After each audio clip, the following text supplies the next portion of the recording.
طالت السنة الميلادية الجديدة كل عام ونحن نشهد أن لا إله إلا الله وأن محمدا رسول الله صلى الله عليه وسلم. كل عام ونحن نشهد أن عيسى بن مريم عليه السلام رسول الله وأنه عبده وكلمته إلى مريم وروح منه، وأنه لم يولد لا في ديسمبر ولا في يناير ولا في فصل الشتاء بنص القرآن والإنجيل، وأنه ما مات وما قتل وما صلب، وأنه سينزل في آخر الزمان كما في صحيح السنة فيقتل الدجال ويكسر الصليب ويقتل الخنزير ويحكم بشريعة محمد صلى الله عليه وسلم ويتبعه المسلمون ويفيض المال في وقته وتأمن البلاد ويسلم الناس كلهم، فإنه لا يقبل من الناس إلا الإسلام أو السيف، ثم يمكث في الأرض ما شاء الله له أن يمكث ثم يموت ويصلي عليه المسلمون ويدفنونه كل عام ونحن نشهد أن الله فرد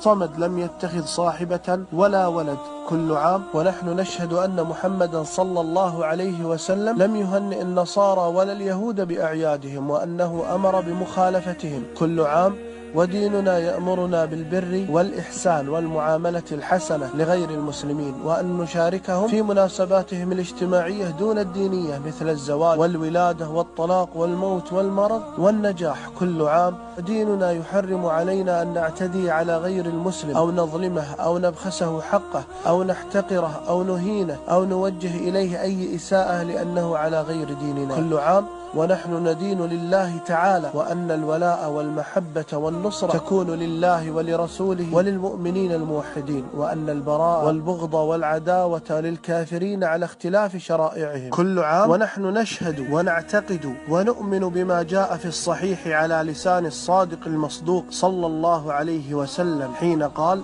والذي نفس محمد بيده لا يسمع بي أحد من هذه الأمة يهودي ولا نصراني ثم يموت ولم يؤمن بالذي أرسلت به إلا كان من أصحاب النار كل عام ونحن ندعو في كل ركعة من صلاتنا في فاتحة الكتاب: اهدنا الصراط المستقيم صراط الذين أنعمت عليهم غير المغضوب عليهم أي اليهود ولا الضالين يعني النصارى كل عام ونحن نبرأ إلى الله سبحانه من كل من يعادي أولياءه ويوالي أعداءه ويستحل الدماء والأعراض. هذا ديننا وتلك عقيدتنا التي نعلنها ولا نخجل منها، وندعو الله برحمته أن يحيينا عليها ويقبل